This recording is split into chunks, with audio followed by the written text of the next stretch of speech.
আজকে আমরা ঘড়ি সংক্রান্ত সমস্যার সমাধান করব। তো এখানে দেওয়া আছে 2টা 15 মিনিটের সময় ঘন্টার কাঁটা ও মিনিটের কাঁটার মধ্যে কত ডিগ্রি কোণ উৎপন্ন হয়। তো কোণ বের করার শর্ট ফর্মুলাটি হচ্ছে পরম মান 11 গুণ m বিয়োগ 60 গুণ h ডিভাইডেড বাই 2, যেখানে m দিয়ে মিনিট বোঝায় এবং h দিয়ে ঘন্টার মান বোঝায়।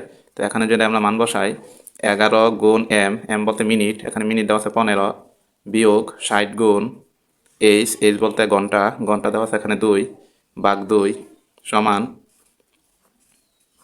11 15 গুণ করলে হয় 165, বিয়োগ 60 দোকানে 120 ভাগ 2, 165 থেকে 120 বিয়োগ করলে হয় 45 ভাগ 2, 2 দিয়ে 45কে ভাগ করলে হয় 22.5 ডিগ্রি।